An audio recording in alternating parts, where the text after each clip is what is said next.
கிறிஸ்து இயேசுவின் அன்பிற்கு உரியவர்களே, இந்த பரிசுத்தம் நிறைந்த காலை நேர தொழுகை திருத்தவர் பண்டிகைக்கு பின் வருகின்ற 16வது ஓய்வு நாளும், பெந்தேகோஸ்தே பண்டிகைக்கு பின் வருகின்ற 17வது ஓய்வு நாளும் ஆகிய இந்த காலை நேர தொழுகையின் ஆரம்பம் எல்லாம் வல்ல கடவுள் பிதா, குமாரன், பரிசுத்த ஆவியின் திருப்பெயரில் உள்ளது. ஆமென். அனைவரும் தொழுகையின் ஆசீர்வாதத்திற்காக கடவுளை நோக்கி இறை வேண்டுதல் செய்வோம். ஜெபநிலையிலே ஒரு பாடலின் வரியை பாடி ஜெபத்திற்கு ஆயத்தமாகலாம். ஈசுராஜனின் திருவடிக்கு சரணம் சரணம் சரணம். ஆத்மநாதரின் மலரடிக்கு சரணம் சரணம் சரணம். ஈசுராஜரின் திருவடிக்கு சரணம் சரணம் சரணம்.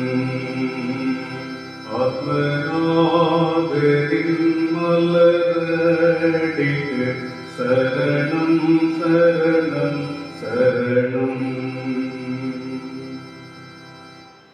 சேனைகளின் கர்த்தர் தூயவர் தூயவர் தூயவர் என்று ஓயாமல் சீராபீன்களாலும் கீராபீன்களாலும் ஊட்டப்படுகிறீர்கள். நல்லாண்டவரே, இந்த ஜனத்தை எனக்கென்று ஏற்படுத்தினேன், இவர்கள் என் துதியை சொல்லி வருவார்கள் என்கிற நோக்கத்தோடு ஆண்டவர் இயேசுவில் எங்களை அழைத்திருக்கின்றீர். உம்முடைய புண்ணியங்களை நாங்கள் அறிவிக்கும்படியாய் கிறிஸ்துவில் நாங்கள் பெற்றிருக்கிற ஆன்மீக ஆசீர்வாதங்களை, உலக பிரகாரமான நன்மைகளை எண்ணி பார்த்து ஆண்டவருக்கு நன்றி சொல்லும் முகமாக தொழுகையில் நாங்கள் பங்கேற்கிறோம். சுவாமி ஆண்டவரே, இந்த வேளையிலும் முகநூல் வாயிலாக நடத்தப்படுகின்ற இந்த வழிபாட்டிலே உங்களுடைய பிரசன்னம் நிறைவாய் தங்கும்படி நாங்கள் செபிக்கிறோம். தம்முடைய பிள்ளைகள் வாழும் இடங்களில் இருக்கின்ற இடங்களிலே உங்களுடைய பிரசன்னத்தை உணர்ந்து கொள்ள ஆண்டவனை துணை செய்ய வேண்டுமாய் நாங்கள் செபிக்கின்றோம்.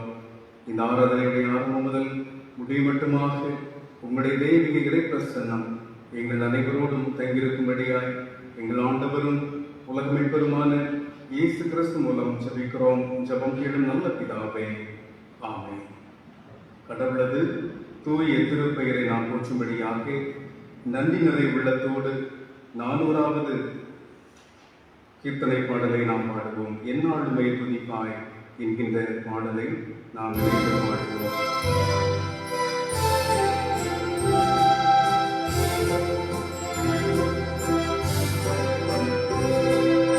எந்நாளுமே துதிப்பாய் என் ஆத்துமாவே, எந்நாளுமே துதிப்பாய். இந்நாள் வரையிலே உன்னது நான் செய்த, இந்நாள் வரையிலே உன்னது நான் செய்த எண்ணில்லா நன்மைகள் யாவும் மறவாது. எந்நாளுமே துதிப்பாய். பாவங்கள் எத்தனையோ நினையாதிருந்தாலும், பாவங்கள் எத்தனையோ பாழாத நோயை அகற்றி குணமாக்கி, பாழாத நோயை அகற்றி குணமாக்கி, பாரியில் வைத்த மாதையவை நினைத்து எந்நாளுமே துதிப்பாய். எத்தனையோ கிருபை என் நோயிற்கு செய்தாரே, எத்தனையோ கிருபை. நித்தமோனை மூடி சுட்டினரும் அன்றி, நித்தமோனை மூடி சுட்டினரும் அன்றி, சத்திராதபடி ஜீவனை மீட்டதால் எந்நாளும் துதிப்பாய். நன்மையா முன்வாயே நீரைத்தாதே பூர்த்தியாய் நன்மையா உன்வாயே உன்வயது கழுவை போமவன் கொண்டு உன்வயது கழுவை போமவன் கொண்டு இன்னும் ஏழமை போலாகவே செய்ததால் இந்நாளும் மேதுதிப்பாய் பூமிக்கும் வானத்துக்கும் உள்ள தூரம் போலவே பூமிக்கும் வானத்துக்கும் சமீபயமுள்ளவர் மேலவரருள் சமீபயமுள்ளவர் மேலவரருள் சாலவும் தங்குமே சத்தியமே இது எந்நாளும் மேற்கோதிப்பார் என் ஆத்துமாவே எந்நாளும் மேற்கோதிப்பார்.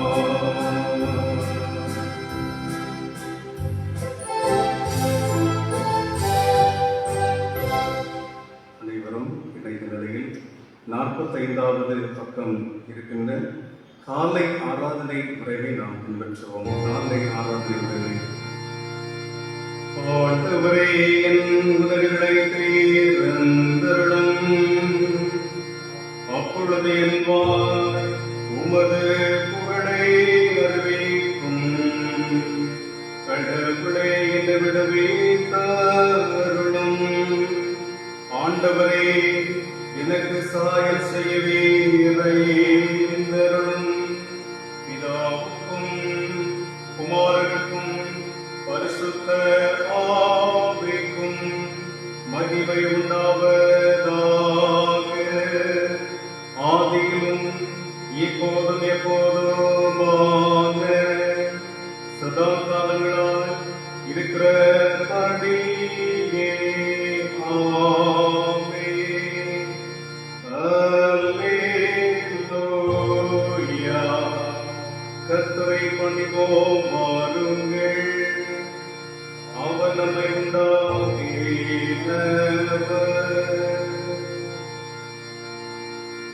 இணைந்த நிலையில் சங்கீதம் 54வது அதிகாரத்தை நாம் முறையாக மாறாக இணைந்து நாம் வாசிப்போம். 54வது சங்கீதம் 54வது சங்கீதம் நாம் இணைந்து வாசிப்போம். கடவுளே, உமது நாமத்தினால் என்னை ரட்சித்தருளும். உமது வல்லமையினால் எனக்கு நியாயம் செய்தருளும். கடவுளே, என் மன்றாட்டை கேட்டருளும். என் வாயின் வார்த்தைகளுக்கு செவி சாய்த்தருளும். அந்நியர் எனக்கு விரோதமாய் விளம்பியிருக்கிறார்கள். கொடியர் என் உயிரை வாங்க தேடுகிறார்கள். அவர்கள் கடவுளை கவனிக்கிறதே இல்லை.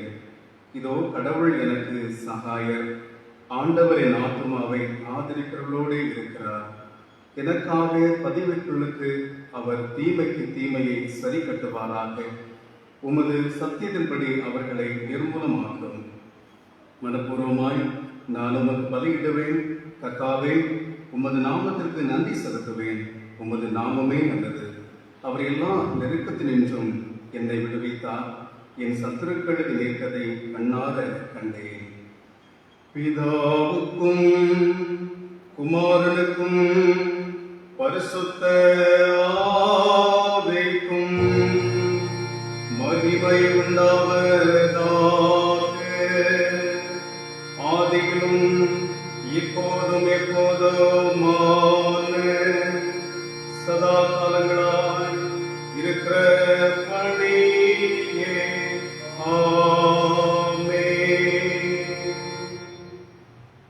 மீண்டுமாக கடவுளது திருப்பெயரை நாம் போற்றுவனமாக 106வது ஞான பாடலை நாம் பாடுவோம். 106வது ஞான பாடலை நாம் பாடுவோம். இயேசுவை உம்மை தியானித்தால் உள்ளம் கனியுமே, கண்ணார உம்மை காணுந்தால் பரமானந்தமே என்ற பாடலை இணைந்து நாம் பாடுவோம். 106வது பாடல்.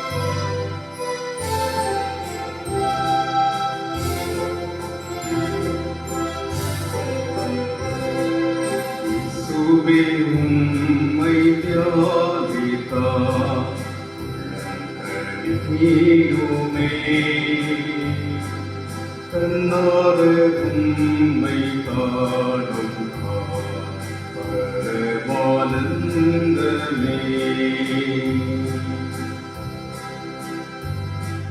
மானிட மேற்பதேசுவின் சீலாம் போலவே இங்கிரதாதம் ஆய்வின் கொண்டோகி பாதிலே துன்புற்ற நெஞ்சில் தஞ்சமும் அன்பும் நீ போக்கு சாவர்களும் வாழ்வும் தேவரே கண்டடை போரின் பாகத்தை யான் போல வல்லவர் தாச அல்லா பேரன்மை யாருசை பார்த்தவர் இயேசுவே எங்கள் மோகியும் மகிழ்ச்சியும் நீரே இப்போதும் நித்திய காலமும் எங்கள் மேன்மையே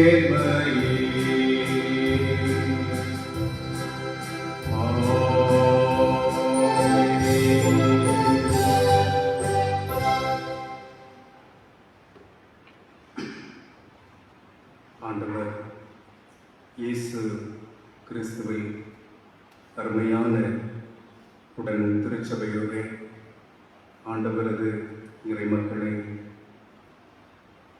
உங்கள் அனைவரையும் இந்த தொழுகையில் நாம் அனைவரும் நேரடியாக இணைந்து கடவுளை தொழுது கொள்கின்ற வாய்ப்பு இல்லாத சூழ்நிலையிலும் இந்த முகநூல் நேரலை வழியாக உங்கள் அனைவரையும் சந்திப்பதில் நான் ஆண்டவருக்குள் மகிழ்ச்சி அடைகின்றேன். இந்த ஆசீர்வாதம் மனமகிழ்ச்சி நிறைந்த திருத்துவ பண்டிகைக்கு பின் வருகின்ற 16வது ஓய்வு நாளும், பெந்தைகோஸ்தே பண்டிகைக்கு பின் வருகின்ற 17வது ஓய்வு நாளும் ஆகிய இந்த பரிசுத்த நாளினுடைய காலை வேளையில் நம்முடைய சிந்தனைக்கென்று அருளப்பட்டிருக்கின்ற தியான பாடம் இறைவாக்கினர் எரேமியாவின் புஸ்தகம் 11வது அதிகாரம் வசனங்கள் 18 முதல் 20 வரை உள்ள வசனங்கள். எரேமியா தீர்க்கதரிசனாகமம் 11ஆம் அதிகாரம் வசனங்கள் 18 முதல் 20 வரை உள்ள வசனங்கள். கர்த்தர் எனக்கு அதை அறிவிக்கவே நான் அறிந்து கொண்டேன். அவர்கள் செய்கைகளை எனக்கு தெரிய காட்டினார். அடிக்க கொண்டு போகும் சாதுவான ஆட்டுக்குட்டியை போல நான் இருந்தேன். அவர்கள் எனக்கு விரோதமாய் யோசனை செய்து மரத்தை அதன் தனியோடு கூட அழித்து போடுவோம் என்றும், அவன் உயிருள்ளோரின் தேசத்தில் இராமலும் அவன் பேர் இனி நினைக்கப்படாமலும் போக அவனை சங்கரிப்போம் என்றும் பேசிக்கொண்டது எனக்கு தெரியும். சேனைகளின் கர்த்தாவே, நீதியுள்ள நியாயாதிபதியே, நினைவுகளையும் உள்ளத்தையும் ஆராய்ந்து அறிகிறவரே, நீர் அவர்களிடம் பழி வாங்குவதை நான் பார்க்கட்டும். என் வழக்கை உமக்கு முழுவதுமாய் வெளியிட்டேன் என்றேன் என்பதுவே. கடவுளது வாழ்வு தரும் இறைவார்த்தைகளை வாசிக்க கேட்ட நாம் அதற்கு மறுமொழியாக நம்முடைய விசுவாசத்தை யாவரும் சேர்ந்து அப்போஸ்தலர் விசுவாச பெருமாள் வழியாக அறிக்கை செய்வோம். பரலோகத்தையும் பூலோகத்தையும் படைத்த சர்வவல்ல பிதாவாகிய கடவுளை விசுவாசிக்கிறேன். அவருடைய ஒரே பேரான குமாரனும் நம்முடைய ஆண்டவருமாகிய இயேசு கிறிஸ்துவை விசுவாசிக்கிறேன். இவர் பரிசுத்த ஆவியினால் கர்ப்பத்தில் உற்பவித்து தன்மேல் பிறந்து பொந்திய பிலாத்தியங்கள் பாடுபட்டு சிலுவையில் அறையிட்டு மரித்து அடக்கம் பண்ணப்பட்டார். பாதாளத்தில் இறங்கி 3ஆம் நாள் மரித்து உயிர்த்தெழுந்தார். பரத்திற்கேறி சர்வவல்ல பிதாவாகிய கடவுள் வீற்றிருக்கிறார். அவ்விடத்திலிருந்து உயிருள்ளோரையும் மரித்து நேர்ந்திருக்க வருவார். பரிசுத்த ஆவியானவரை விசுவாசிக்கிறேன். பொதுவான பரிசுத்த கிறிஸ்தவ சபையும் பரிசுத்த வாழ்க்கையும் பாவ மன்னிப்பும் சரீர உயிர்த்தலும் நித்திய ஜீவனம் உண்டென்று விசுவாசிக்கிறேன். ஆமென். தந்தையாகிய கடவுளிடமிருந்தும் ஆண்டவராகிய இறைமகன் இயேசு கிறிஸ்துவிடமிருந்தும் உங்கள் அனைவருக்கும் கிருபையும் சமாதானமும் அன்பும் இரக்கமும் உண்டாவதாக. ஆமென். கிறிஸ்துவில் பிரியமானவர்களே, இந்த எரேமியா இறைவாக்கு நூலில் நமக்கு தரப்பட்டிருக்கின்ற பாடம், எரேமியா தீர்க்கதரிசி பெரிய தீர்க்கதரிசிகளிலே இரண்டாவது தீர்க்கதரிசியாக வரிசையிலே வருவதை நாம் பார்க்கின்றோம். இந்த எரேமியா தீர்க்கதரிசி ஒரு புலம்புகின்ற ஒரு தீர்க்கதரிசி, அழுகின்ற ஒரு தீர்க்கதரிசி என்றெல்லாம் அவரை குறித்து சொல்லப்படுகிறது. எலியாவை போன்ற அல்ல, எதிர்க்கிறவர்களுக்கு நேரடியாக எதிர்ப்பை தெரிவித்து வல்லமையை காண்பிக்கின்ற அனுபவத்திலே அல்ல, மாறாக கடவுளையே முற்றிலுமாய் சார்ந்து கொள்கின்ற அனுபவத்திலே சற்று தைரியம் குறைந்த அனுபவம் உடையவராக இது எரேமியா காணப்பட்டாலும் கடவுளது வார்த்தையை சொல்வதிலே அவர் அச்சம் கொள்ளவில்லை. கடவுள் என்ன சொல்லுகிறாரோ அந்த வார்த்தைகளை அப்படியாக மக்களுக்கும் அரசருக்கும் சொல்லக்கூடிய தைரியத்தை ஆண்டவர் அவருக்குள்ளாக வைத்திருந்தார். இந்த வார்த்தைகளுடைய பின்னணியத்தை நாம் சற்று ஆராய்ந்து பார்க்கின்ற பொழுது எரேமியா 11ஆம் அதிகாரம் 18 முதல் 20 வரை உள்ள வசனங்களை நாம் பார்க்கிற பொழுது, அதாவது எரேமியாவுடைய இயலாய்மைகளை குறித்து இந்த இடத்திலே நாம் பார்க்கிறோம். அவருக்கு எதிராய் வரக்கூடியவர்கள், எதிரடையாய் வரக்கூடியவர்கள் கொடுக்கின்ற இடைஞ்சல்கள், துன்பங்கள், எதிர்ப்புகள், வேதனை அனுபவங்களை குறித்து இந்த இடத்திலே நாம் பார்க்கிறோம். அதாவது எப்படியாலும் இவரை அழித்து விட வேண்டும் என்று சொல்லி, எரேமியாவை ஒழித்து கட்டிவிட வேண்டும் என்று சொல்லி பல நிலைகள் எதிர்ப்புகள் வருகின்ற ஒரு சூழ்நிலையிலும் இவர் ஆண்டவரை சார்ந்து இந்த வார்த்தைகளை அவர் சொல்லுகிறதை பார்க்கிறோம். உள்ளங்களை ஆராய்ந்து அறிகிறவர், இதயத்தினுடைய எண்ணங்களை அறிந்திருக்கிறவரை அவர் முழுவதுமாய் சார்ந்து கொள்கிறவராக, ஆண்டவருக்கு எதிராக தனக்கு எதிராக வருகிறவர்களை கடவுள் பார்த்து கொள்ளட்டும், அவர்களுக்குரிய நீதியை சரிகட்டடும் என்று சொல்லி முற்றிலுமாக ஆண்டவரை சார்ந்து கொள்ளுகிற அனுபவத்தை நாம் பார்க்க முடிகிறது. ஏன் இப்படிப்பட்ட நிலையிலே அவர்களுக்கு எதிர்ப்பு வந்தது என்று சொல்லி நாம் பார்க்கிற பொழுது, ஆண்டவரை சார்ந்து ஆண்டவரது விருப்பத்தை மக்கள் செய்ய வேண்டும் என்று சொல்லி அவர் தெளிவாக இருந்து இந்த வார்த்தைகளை சொல்லுகிறார். கிறிஸ்து பிறப்பதற்கு முன்பதாக கிமு 17ஆவது நூற்றாண்டிலே, கிமு 622ஆவது ஆண்டிலே எருசலேம் ஆலயத்தில் திருச்சட்டம் கண்டுபிடிக்கப்படுகிறது, உடன்படிக்கை கண்டெடுக்கப்படுகிறது. அப்படி உடன்படிக்கை கண்டெடுக்கப்பட்ட வேளையில அந்த உடன்படிக்கையிலே சொல்லப்பட்டிருக்கிற சாராம்சத்தை குறித்து எரேமியா இந்த வார்த்தைகளை சொல்வதை நாம் காண முடிகிறது. யோசியா அரசரா இருந்த அந்த காலகட்டத்திலே எருசலேம் ஆலயத்திலே உடன்படிக்கையை அவர்கள் கண்டெடுக்கிறார்கள்.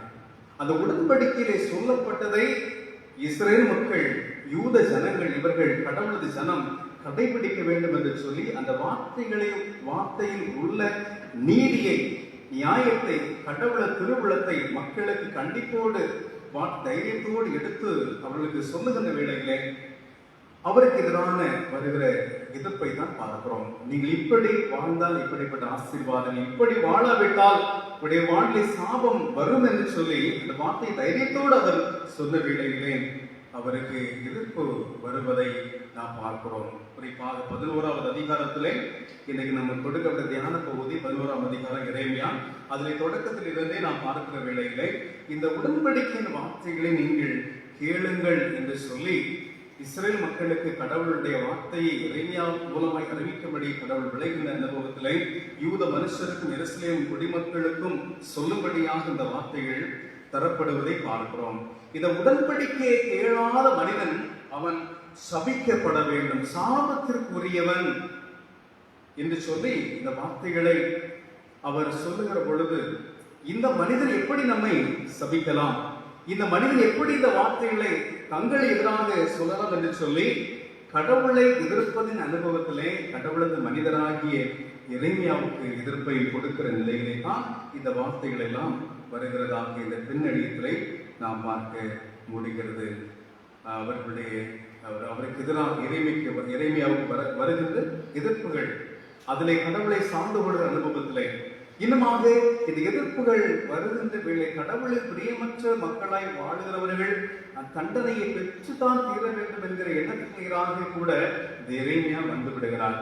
எப்படி யோனா தீர்க்கதரிசியுடைய வாழ்வை நாம் பார்க்கிற பொழுது நினிவே பட்டணம் அழிக்கப்பட வேண்டும் என்று சொல்லி இருக்கிற பொழுது அவர்கள் கடவுளை எதிராக வாழ்ந்தபடியினாலே அவர்களுக்குரிய தண்டனை கிடைக்கப்பட வேண்டும், இவர்களுக்கு நான் என்று சொல்லி கடவுளை கிருபையை அறிவித்து ஒரு வாழ்வை அருள வேண்டும் என்று சொல்லி கூட கடவுளுக்கும் மனிதனுக்கும் மத்தியஸ்தராய் அழைக்கப்பட்ட யோனா வழிவிலகி தரிசித்து செல்லுகிற அனுபவத்தை கூட பார்க்கிறோம். ஒருவேளை இப்படிப்பட்ட நீதியற்ற நிலையில் நீதியை நான் சொன்னாலும் கூட, உண்மையை மக்கள் எடுத்து விளம்பினாலும் எடுத்து அறிவித்தாலும் கூட, என்னை துன்பப்படுத்தும்படியாக வருகிறவர்கள் துன்பத்தை அனுபவிக்க வேண்டும் வாழ்நிலை என்று சொல்லி கடவுள் எதிராக இருக்கிறவர்கள் இங்கே சொல்லப்பட்டதன் அடிப்படையில் சாபம் மீது வரட்டும் என்று கூட சொல்லி நீதியை வாழுகிற இந்த எரேமியா இந்த வார்த்தைகளை கூட சொல்வதை போல நமக்கு தெரியப்படுகிறது.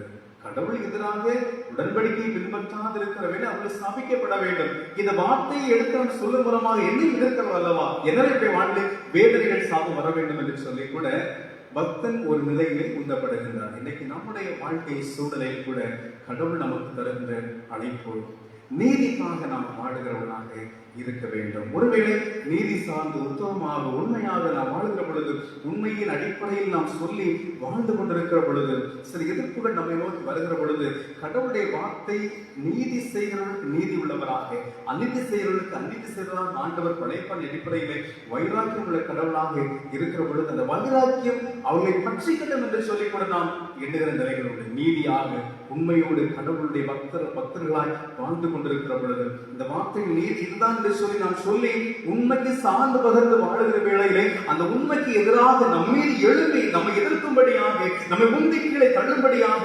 வருகிறவர்களுக்கு கடவுளுடைய ஆக்கின் நிலை வரட்டும் என்று சொல்லி பல நேரங்களில் நாம் எண்ணுகின்றோம்.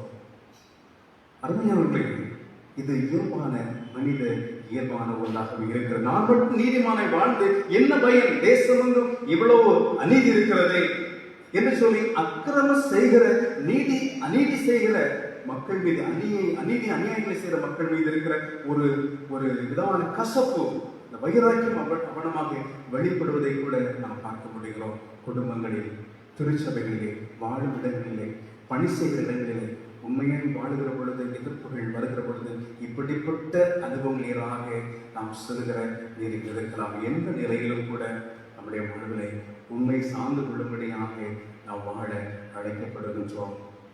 ஆண்டவர் இயேசு கிறிஸ்துவின் பிரியமானவர்களே, அந்த புதிய உடன்படிக்கை, அதாவது அந்த கண்டெடுக்கப்பட்ட எருசலேம் ஆலயத்தில்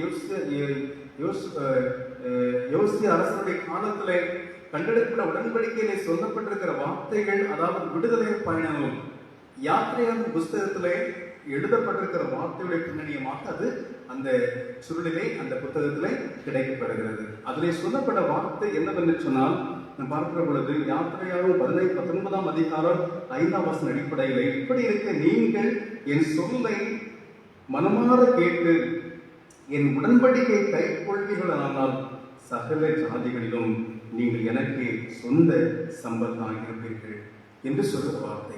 அப்போ இன்னொரு வார்த்தை கேட்காமல் நடந்தால் என்னுடைய சொந்த சம்பத்து அல்ல, என்னுடைய ஜனம் அல்ல, கடவுளுடைய மக்கள் அல்ல என்கிற நிலையிலே வருகிற வார்த்தையை தொடர்ந்து இருக்கிற பல வார்த்தைகள். உனக்கு முன்பதாக நீ வாழ்வை வைத்திருக்கிறேன், மரணத்தை இதை தெரிவு செய்து கொள்ள போகிறாய் என்று சொல்லக்கூடிய என்று சொல்லக்கூடிய கடினமான வார்த்தைகள், வாழ்வுக்கும் ஆசீர்வாதத்திற்கும் தீமைக்கும் அழிவுக்குரிய வார்த்தைகளை சொல்லப்படுகிற அனுபவங்கள் வார்த்தைகள் வருகிறது. எனவே இந்த வார்த்தைகளை கைக்கொள்ளுகிற அனுபவத்தை இப்படி இருக்கு. கடவுளுடைய வார்த்தைக்கு கீழ்ப்படிந்து அவருடைய உடன்படிக்கை கைக்கொள்ளுகிற வேளையிலே அவருடைய சொந்த சம்பத்தாக நீங்கள் இருப்பீர்கள். கடவுளுடைய வார்த்தை ஒரு மனிதனை கேட்டு நடக்கின்ற வேளையிலே கடவுளுடைய உரிமை சொத்தாக, உரிமை சம்பத்தாக மாறுகிறார்கள். ஆனால் அப்படி இல்லாத வேளையிலே அழகினுடைய ஆதிக்கத்துக்கு உட்பட்ட மக்களாக மாறுகின்ற அனுபவத்திலே கீழ்ப்படியாமை இருக்கிற மக்களாய் இருக்கிற பொழுது பிசாசுடைய வார்த்தை நடக்கிற மக்களாய் மாறிவிடுகிறார்கள். எனவே ஆண்டவருடைய வார்த்தை கேட்டு அவருடைய சொந்த சம்பத்தாக இருக்க வேண்டும் என்கிற ஒரு பெரிய ஆவல் அதை கடவுளுக்கு இருந்தபடினாலே தான் இறைமை மூலமாக மீண்டும் மீண்டுமாக சொல்லுகிறார். ஒரு கட்டத்திலே பார்க்கும் பொழுது ஆண்டவருடைய வார்த்தையின் வழியாக இந்த மக்களுக்காக நீ ஜெபிக்க வேண்டாம், மன்றாட வேண்டாம் என்று அப்படி மக்களுடைய துன்மார்க்கமான வாழ்வு அப்படியே இருக்கிறபடினாலே அவர்களுக்காக விண்ணப்பம் செய்ய வேண்டாம் என்றெல்லாம் கூட வார்த்தைகள் வருவதை கூட நாம் பார்க்கிறோம். எனவே அல்லாமல் உடன்படிக்கையினுடைய கடவுளாக நம்முடைய ஆண்டவர் இருக்கிறார். அவர் உடன்படிக்கை செய்யக்கூடியவராக இருக்கிறார். நம்மோடு ஒரு ஒப்பந்தத்தை உடன்படிக்கை செய்கிறார். ஒரு கவனத்தை கடவுள் நம்மோடு கூட ஏற்படுத்துகிறார். என்ன நீங்களுடைய சொந்த சம்பத்து என்று சொல்லுகிற நிலை. அப்ப சொந்த சம்பத்தாக இருக்கக்கூடிய யூத ஜனங்கள் கடவுளுடைய ஜனம் எப்படி இருக்க வேண்டும்? இது இயேசு கிறிஸ்துவுக்குள்ளாக இன்றைக்கும் கடவுள் புதிய உடன்படிக்கையின் வழியாக நம்மை கடவுளுடைய பிள்ளைகளாக அழைத்திருக்கிற சொந்த சம்பத்தாக நம்மையும் ஆண்டவர் மாற்றியிருக்கிற பொழுது இன்றைக்கு நம்முடைய வாழ்க்கை எப்படிப்பட்டதாக இருக்கிறது என்பதை நாம் சற்று ஆராய்ந்து உணர்கின்ற மக்களாக நாம் இருக்க அழைக்கப்படுகின்றோம். அருமையானவர்களே, உண்மையான நிலையிலே உண்மைக்கு சார்ந்து பகிர்ந்து வாழுகிற அனுபவத்திலே நாம் இருக்கும்படியாக கர்த்தர் நம்மை அன்போடு கூட இந்த நாளில் அழைக்கின்றார்.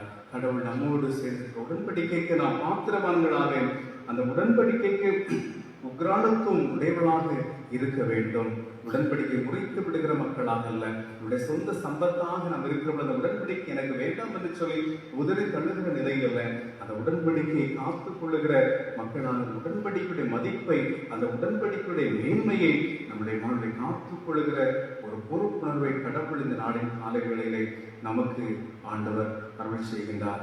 எனவே ஆண்டவர் நமக்கு தருகின்ற அழைப்பு, இந்த உலகத்திலே பெரும்பான்மையான சூழ்நிலையிலே அநீதியும் அக்கிரமும் நிறைந்திருக்கிற நிலையிலே அதோடு நாம் சேர்ந்து பயணிக்கிற மக்களாக அல்லாமல் நீதியோடு ஆண்டவருக்கு பிரியமான சொந்த சம்பத்தாக நாம் வாழுகின்ற வாழ்வு நமக்கு மிக அவசியமான ஒன்றாக இருக்கிறது.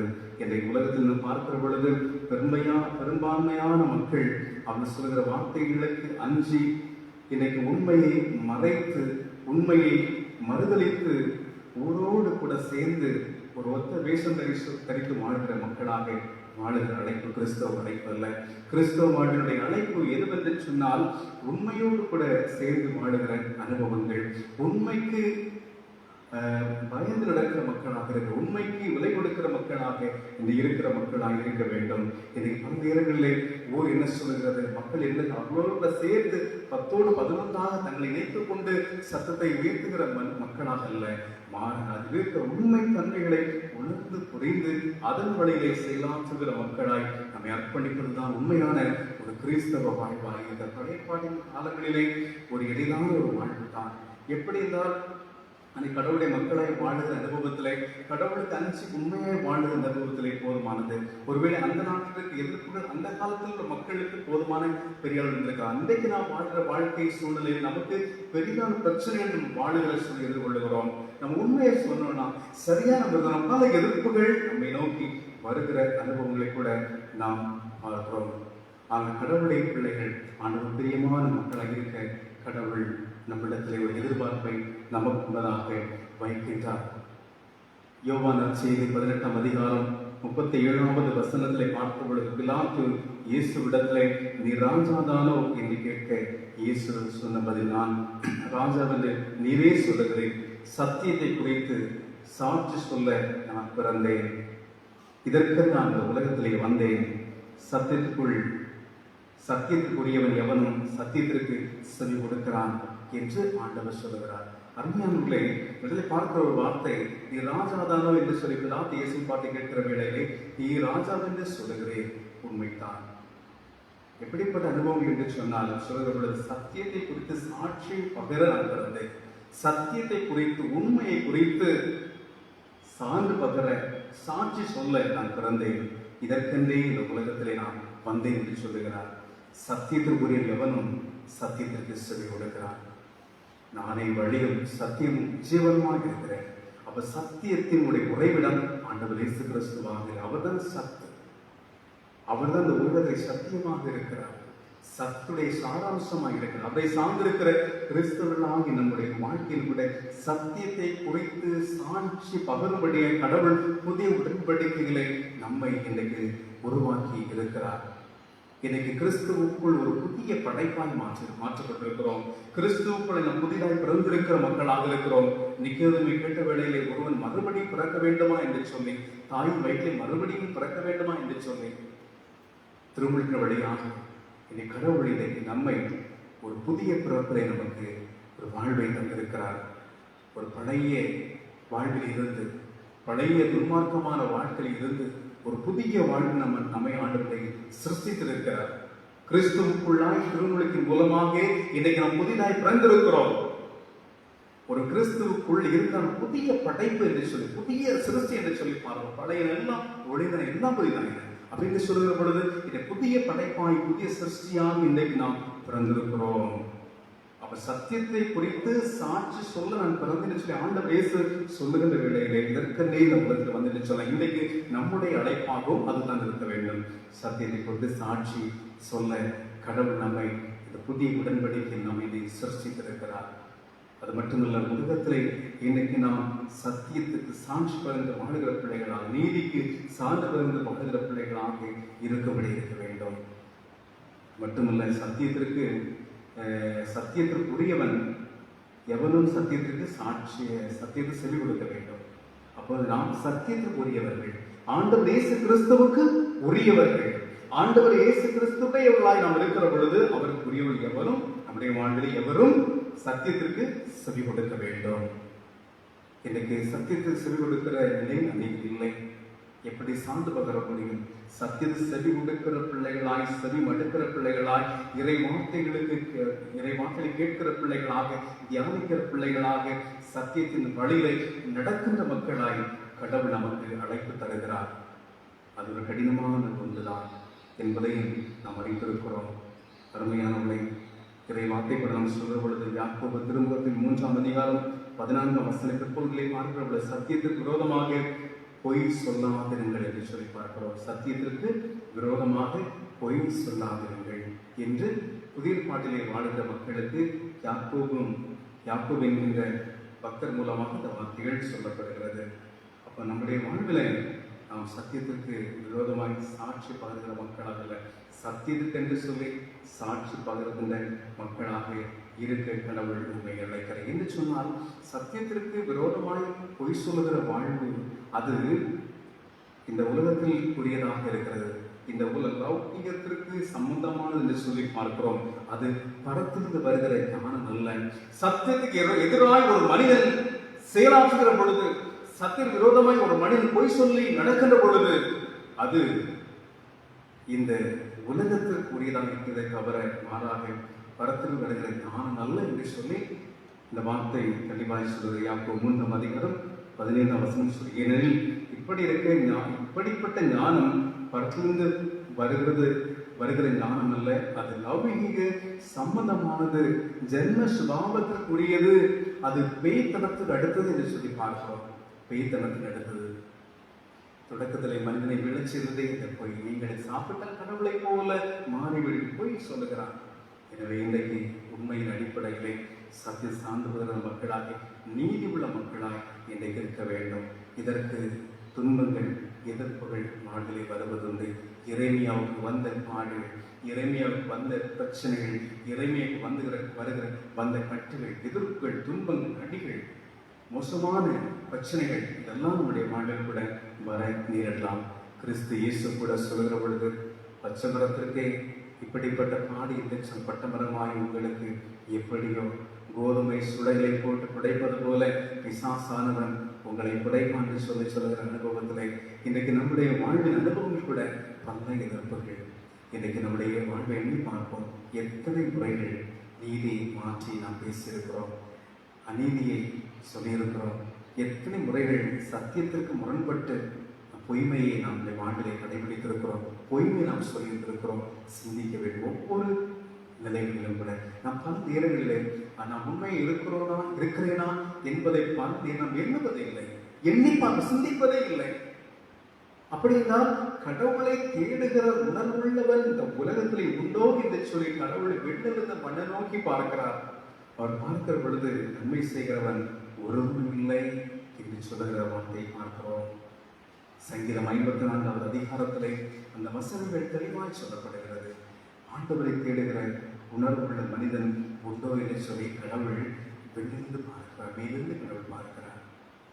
இந்த உலகத்துக்கே கண்காணிக்கும்படியாக இன்றைக்கு சேட்டலைட் நாம் பயன்படுத்துகிற ஒரு மொபைல் ஃபோன், நம் இருக்கிற அமைப்பிடங்களை நம் மொபைலிருந்து நாம் அதை நாம் சர்ச் பண்ணி நாம் பார்க்க முடிகிறது. இன்னும் அதிகமான திறன் வாய்ந்தவைகளை அந்த பயன்படுத்துகிற பொழுது இன்னும் நம் இருக்கிற அந்த குறிப்பிட்ட இடங்களை இன்னும் தெளிவாய் கண்டுகொள்ள முடிகிறது. கடவுளுடைய கண்கள் பூமி எங்கும் சுற்றி உலாவி கொண்டிருக்க பிக் பாஸ் அவர்தான். அவருடைய கண்கள் எல்லோரையும் கவனித்துக் கொண்டே இருக்கிறது, எல்லோருடைய செயல்களையும் பார்த்து கொண்டிருக்கிறார் என்பதாக அனைவருமே வெளியரங்கமாக இருக்கிறோம் என்று சொல்லி அப்படி வார்த்தை நமக்கு யாருமே தப்பிவிட முடியாது, யாருடைய கண்களுக்கு மறைவாக இருந்துவிட முடியாது. ஆதாமே நீ இருக்கிறாய் என்று சொல்லி ஆண்டவர் கேட்கிற பொழுது அவருக்கு தெரியாமல்லை, தெரிந்ததுதான். ஆனாலும் கூட பல நேரங்களில் நம்மை விட்டு விடுகிறார். ஆனால் ஒரு நாள் தீர்ப்பு உண்டு என்பதை நாம் புரிந்து கொள்கிற மக்களாக இருக்க வேண்டும். கடவுளுடைய கண்கள் பூமி எங்கும் மனுமக்களை நோக்கி பார்த்தார். நன்மை செய்ய எல்லோருமே வழிகளை கட்டுப்போன அனுபவத்திலே.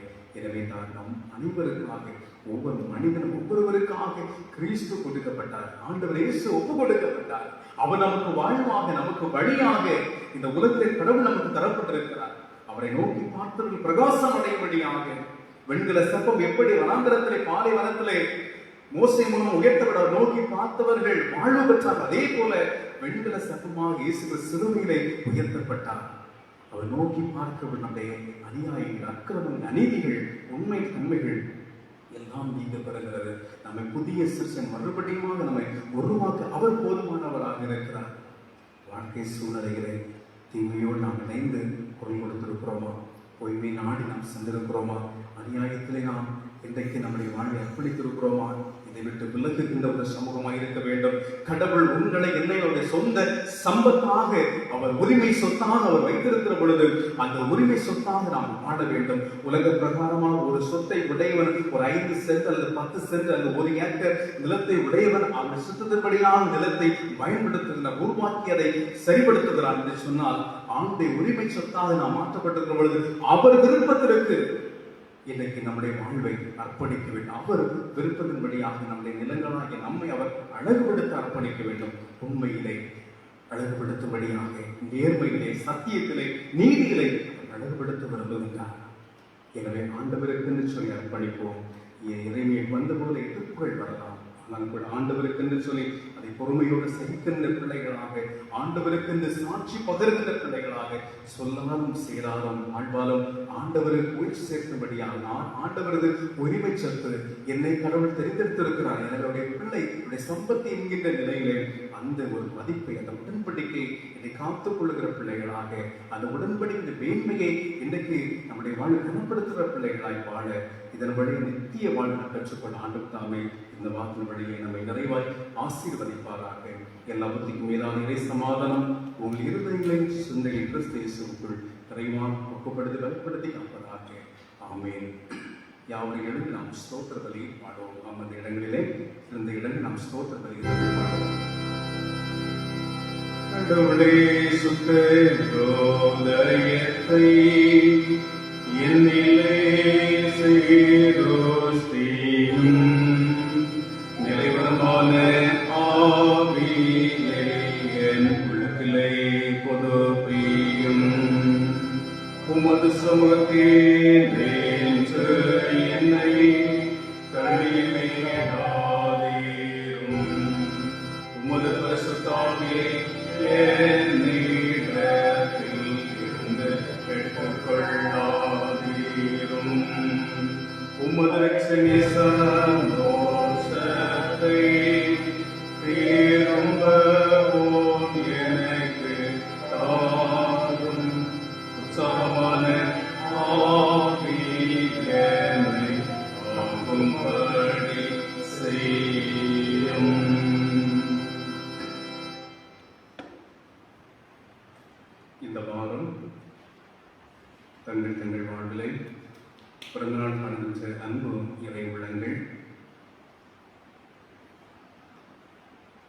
21/9/2021 அன்றைய பிறந்தநாள் காணுகிறவர் திருமதி ஃபெமி ஆனந்தகுமார் அவர்கள். 22/9/2021 அன்று பிறந்தநாள் காணுகிறவர்கள் திருமதி ஜீவ ரோஸ்லின் ராஜசேகரன் அவர்கள். அதே போல திருவாளர் அருண் தினகரன் அவர்கள். அன்பு இறை உள்ளங்களுக்கு திருச்சபை சார்பாக மகிழ்ச்சியான பிறந்தநாள் வாழ்த்துக்களை தெரிவித்துக் கொள்கிறோம். கடவுள் தாமே நம்முடைய பிள்ளைகளுக்கு வேண்டிய சுகபலம், ஆரோக்கியம், வளமான வாழ்வை ஆண்டவர் தாமே அருள் செய்வாராக. ஆமென். மீண்டுமாக நாம் அனைவரும் கடவுளுடைய திருப்பெயரை இணைந்து போற்றும்படியாக 567வது பாடலை நாம் பாடுவோம். கடவுளுக்கு நம்மை அர்ப்பணித்து அவரை நோக்கி 567வது பாடலை பாடுவோம். இயேசுவின் அன்பை பற்றி கொண்டே.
எல்லாம் வல்லவரும் என்றென்றும் வாழ்ந்து எங்களை ஆளுகை செய்தவருமாகி நல்ல கடவுளே, கடவுள் உம்முடைய சொந்த சம்பத்தாக எங்களை சேர்த்துக் கொண்டிருக்கிறேன். கல்வாரி நாதர் இயேசுவின் பாடு மரணத்தின் மூலமாக, உயிர்த்தெழுதலின் மூலமாக உம்முடைய சொந்த பிள்ளைகளாக எங்களை ஆண்டவர் சம்பாதித்திருக்கிறேன். விலையேற பெற்ற உம்முடைய சொந்த விலையேற இரத்தத்தை எங்களுக்கு சிந்தி பாவியில் பிரதான பாவிகளாக வாழ்ந்த எங்களை ஆண்டவர் சேர்த்து உம்முடைய அன்பிலே எங்களை அரவணைத்திருப்பதற்காக நன்றி படைக்கின்றோம். ஆண்டவரே, உம்முடைய அன்பிற்கு உரியவர்களாக, உம்முடைய அன்பிற்கு பாத்திரவர்களாக வாழுகின்ற ஒரு சிலாக்கியத்தை, ஒரு பாக்கியத்தை கடவுள் எங்களுக்கு கொடுத்திருக்கிறபடினாலே உமக்கு நன்றி செலுத்துகிறோம். ஆண்டவரே, இந்த தூய தொழுகையில் ஆண்டவரே வழிபாட்டிலே நாங்கள் அனைவரும் இணைந்து உம்மை தொழுது கொள்ள முடியாத சூழ்நிலை இருப்பதை கடவுள் அறிந்திருக்கிறேன். அரசுடைய அதிகாரங்களுக்கு நாங்கள் கீழ்ப்படிய அழைக்கப்படுகிறோம். இப்பொழுது கொரோனாவுடைய இந்த பாதிப்புகள் இருந்து நாடு முழு விடுதலை பெற வேண்டும் என்று சொல்லி அரசு எடுக்கிற எல்லா முயற்சிகளுக்காக நாங்கள் உமக்கு நன்றிகளை படைக்கின்றோம். இதெல்லாம் சாதாரண மக்களுக்கு, ஒவ்வொரு மக்களுக்கும் அது பெரிய பாதிப்பை ஏற்படாத வகையில் ஆண்டவரே ஒரு சிறந்த முறையிலே நடைபெறுகின்ற அனுபவமாய் மாற்றி தருகிற மேலான கிருபைகளுக்காக நன்றி ஆண்டவரே. என்றாலும் ஆணைகள் எல்லாம் ஆண்டவரே வழிபாடு நடத்துவதற்கு, சேர்ந்து கடவுள் வழிபடுவதற்கான தடை இருப்பினும் இந்த காலங்களில் கடவுள் கொடுத்திருக்கிற இந்த விஞ்ஞான வளர்ச்சியின் வழியாக இப்பொழுதும் முகநூல் வாயிலாக, இன்னுமாக ஆண்டவர் காணொளி சேனல் வழியாக தொழுகையிலே ஆண்டவரை தொழுகை நடைபெறுகின்ற நிலையிலும் அத்தொழுகையிலே நம்முடைய மக்கள் வாழும் இடங்களிலிருந்து கண்டு கடவுளை ஆராதிக்கின்ற அனுபவம் இருப்பதை கடவுள் அறிகிறேன். இதற்காக நாங்கள் உமக்கு நன்றி செலுத்துகிறோம். கடவுளை, ஆலயத்திலே வாழுகிற ஒவ்வொரு குடும்பங்களுக்காக நாங்கள் வருகிறோம். இத்திருச்சபை சார்ந்திருக்கின்ற ஒவ்வொரு மக்களுக்காக நாங்கள் வருகிறோம். கடவுளை, அனைத்து உள்ளங்களோடும் உம்முடைய இறை ஆட்சி தங்கட்டும், உம்முடைய ஆளுகை நம்முடைய பிள்ளைகளோடு தங்குபடியாக நாங்கள் செபிக்கிறோம். ஆண்டவரே, வாழ்க்கை சூழ்நிலையிலே வியாகுலங்கள், பிரச்சனைகள், வேதனைகள், மனபாரங்களோடு இருக்கிற மக்களுக்காக வருகிறோம். பெரும் சுமை சுமந்து சோர்ந்திருப்போரே, என்னண்டை வாருங்கள், நான் உங்களுக்கு இளைப்பாறுதல் தருவேன் என்று சொல்லியிருக்கிறேன். ஆண்டவரே, சுமை தாங்கியாக எங்களோடு கூட பயணிக்கின்றீரே. பல நேரங்களில் சுமை என்னாலே சுமக்க முடியவில்லை என்று சொல்லுகிற நிலைகள் வருகிற பொழுது கடவுள் சுமை தாங்கியாக எங்கள் அருகில் இருந்து உன் பாரத்தை என் மீது வைத்துவிடு, நான் உனக்கு ஆறுதல் கொடுக்கின்ற சொல்லி எங்களை ஆற்றுப்படுத்துகிற அன்பிற்காக நன்றி ஆண்டவரே. பல பிரச்சனைகளோடு வாழ்விலே வாழ்கிறவர்களுக்காக வருகிறோம்.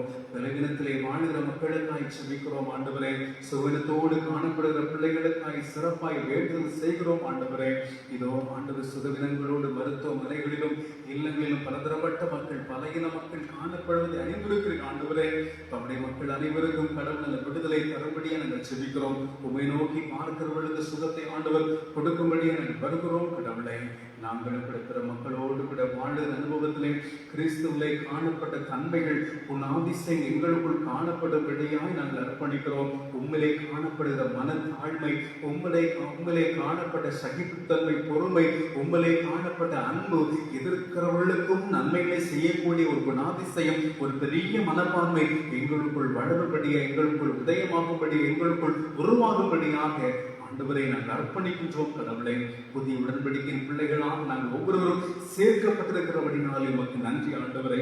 உடன்படிக்கையை காத்துக் கொள்கிற பிள்ளைகளாக, உடன்படிக்கையை மதிக்கிற பிள்ளைகளாக, உடன்படிக்கையை கனப்படுத்துகிற மக்களாய் வாழ வேண்டிய ஆற்றலை தூய ஆவியானவர் மூலமாய் எங்கள் ஒவ்வொருவருக்கும் ஆண்டவர் தரும்படியா நாங்கள் வருகிறோம். கடவுளை, சத்தியத்துக்குரியவன் சத்தியத்தின் வழியிலே நடக்கிறான், சத்தியத்துக்கு செவி மடுக்கிறான் என்று சொல்லி நாங்கள் பார்க்கிறோம். கடவுளை, எனவே நாங்கள் சத்தியத்திற்கு உரியவர்களாக இருக்கிறோம், உம்மை நாங்கள் கொண்டிருக்கிறோம். கடவுளை, எனவே உமக்கு நாங்கள் கீழ்ப்படுகிற பிள்ளைகளாக, உமக்குன்னு நாங்கள் வாழுகிற பிள்ளைகளாய் ஆண்டவரை வாழ வேண்டிய கிருபைகளை எங்களுக்கு ஆண்டவர் தரும்படியாய் நாங்கள் செபிக்கின்றோம்.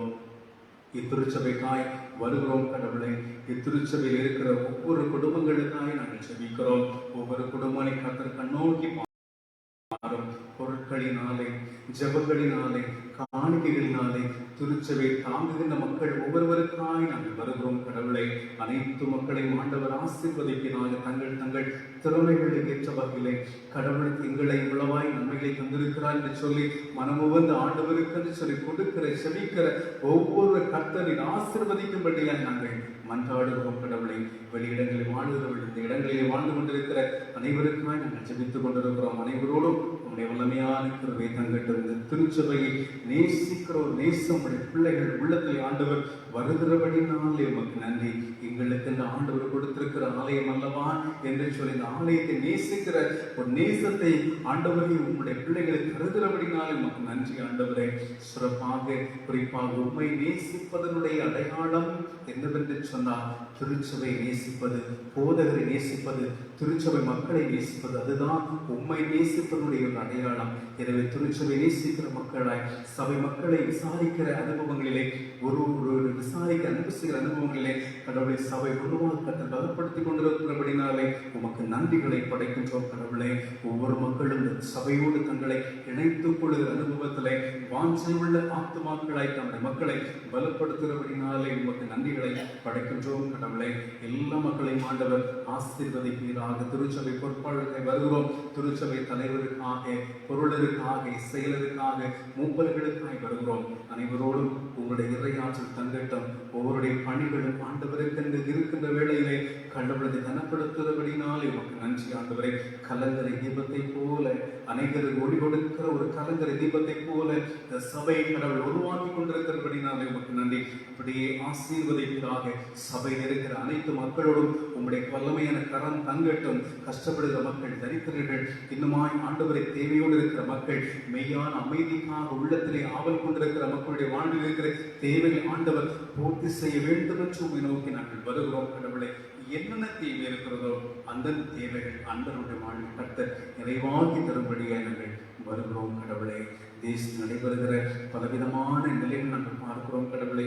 நீட் எக்ஸாமின் வழியாக அதை குறித்த அச்சத்தோடு ஆண்டவரை இந்த வார்த்தை கடந்த 2 பிள்ளைகள் ஆண்டவரை இதோ வாழ்வை ஆண்டவரை வாய்த்து கொண்டிருக்கிற கடந்த ஆண்டை நாங்கள் பார்க்கிறோம். பல பிள்ளைகள் ஆண்டவரை உள்ளவாய் இதை எதிர்கொள்ள திராணியற்ற நிலையிலே ஆண்டவரை உடைய பிள்ளைகள் மறித்திருப்பதை நாங்கள் அறிகிறோம் கடவுள். பிள்ளைகளுக்கு வேண்டிய மன தைரியத்தை கொடுப்பீராக. என்ன வந்தாலும் ஏது வந்தாலும் கூட இன்னொரு ஆக்ஷன் கடவுள் கொடுக்க வல்லவராக இருக்கிறார் என்கிற ஒரு திடமான நம்பிக்கையை உங்களுடைய பிள்ளைகளுக்கு ஆண்டவர் தருபடியாக நாங்கள் செபிக்கிறோம். அது மட்டுமல்ல, ஒரு எந்த சமய சார்ந்த பிள்ளைகளாக இருக்கலாம், எந்த ஒரு மதத்தினுடைய பின்னணி சார்ந்திருக்கிற பிள்ளைகளுக்காக நாங்கள் சிறப்பாக செபிக்கிறோம். வாழ வேண்டியவர்கள் இந்த உலக தூண்களாக இருக்க வேண்டும் ஆண்டவரே. இந்த பிள்ளைகள்லாம் இப்படி மறைக்கிற பொழுது அது மிக ஒரு வேதனையான அனுபவம் ஆண்டவரே. கடவுள் ஆமே ஆண்டவரை மீட்பை தர வேண்டும் என்று உண்மை நோக்கி செபிக்கிறோம். ஆண்டவரின் அவ்வாறு செய்ய போகிற மேலான கிருபைகளுக்காய் நன்றி படைக்கிறோம் ஆண்டவரை. தேசத்திலே சமாதானம், மன மகிழ்ச்சி, சமாதானம், நீதி நிலைநாட்டப்பட ஆண்டவர் கிருபை தரும்படியா நாங்கள் செபிக்கிறோம். அப்படி செய்ய போற கிருபைகளுக்காய் நன்றி ஆண்டவரை. செய்கிற பணிகளை ஆண்டவர் வேதனையோடு செய்கிற பிள்ளைகளுக்காய் வருகிறோம். சலிப்போடு செய்கிற பிள்ளைகளுக்காய் வருகிறோம் ஆண்டவரை.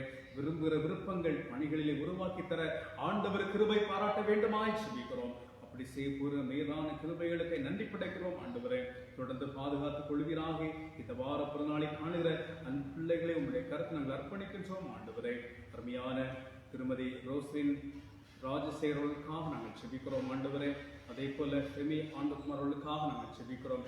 பிரதர் அருண் அவர்களுக்காக நாங்கள் செபிக்கிறோம். நம்முடைய பிள்ளைகளை ஆண்டவர் பொறுப்படுத்த ஆசீர்வதிக்க வேண்டுமா செபிக்கிறோம். நன்மைகளினாலே உம்முடைய பிள்ளைகளை ஆண்டவர் நிரப்பி ஆசீர்வதிக்க வேண்டும் என்று உண்மை நோக்கி செபிக்கிறோம். நீரை பொறுப்படுத்து ஆளுகை செய்வீராக. வரும் காலம் ஆசீர்வாதமாக இருக்க கர்த்தர் கிருபை தாரும். வருஷத்தை நன்மையாலே முடிசூற்ற ஆண்டவருடைய கரத்திலே உடைய பிள்ளை அர்ப்பணிக்கின்றோம் ஆண்டவரே. தொடர்ந்து போதுமானவராய் இருந்து காத்துக் கொள்வீராக. எங்களை நாங்கள் தாழ்த்தி அர்ப்பணிக்கிறோம். மிக விரைவாக இந்த தடைகளெல்லாம் நீங்க பெரும்படியாக ஆலை வழிவன் நடைபெற கடவுள் வேண்டிய வாய்ப்பை நல்க வேண்டும் என்று உண்மை நோக்கி செபிக்கிறோம். அனைவரோடும் உம்முடைய இறை ஆசீர் நிறைவாய் தங்க வேண்டுமாய் செபிக்கிறோம். கேட்டது கொஞ்சம் நன்மைகளிலும் பல இருக்கிறது. எல்லாவரையும் கொடுத்து ஆசீர்வதிப்பீராக. எல்லா துதிகர மகிமை எல்லாம் உமக்கே நாங்கள் படைக்கிறோம். மீட்பர் இயேசுவின் ஈடு இணை நாமத்திலே வேண்டுகிறோம். வேண்டுதல் கேளும் நல்ல கடவுளே, ஆமென். நம்முடைய ஆண்டவர் இயேசு நமக்கு கற்ற ஜெபத்தை நாம் யாவரும் இணைந்து எடுப்போம். பரம பிதாவே, உம்முடைய நாமம் பரிசுத்தப்படுவதாக.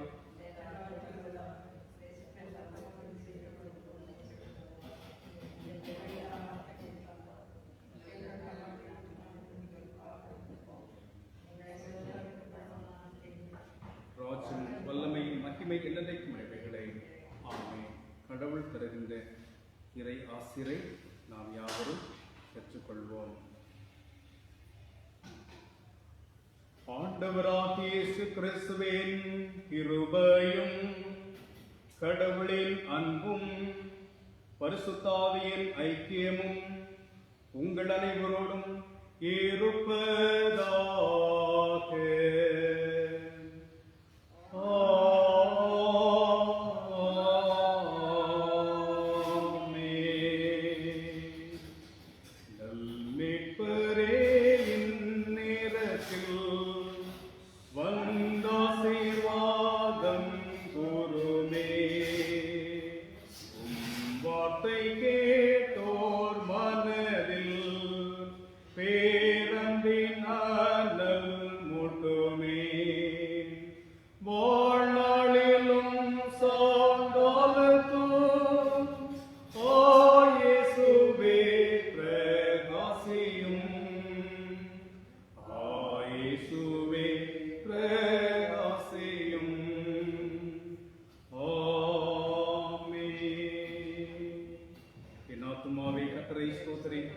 என் முழு உள்ளமே அவருடைய பரிசுத்த நாமத்தை ஸ்தோத்திரி. என் ஆத்துமாவே கர்த்தரை ஸ்தோத்திரி. அவர் செய்த சகல உபகாரங்களை மறவாதே.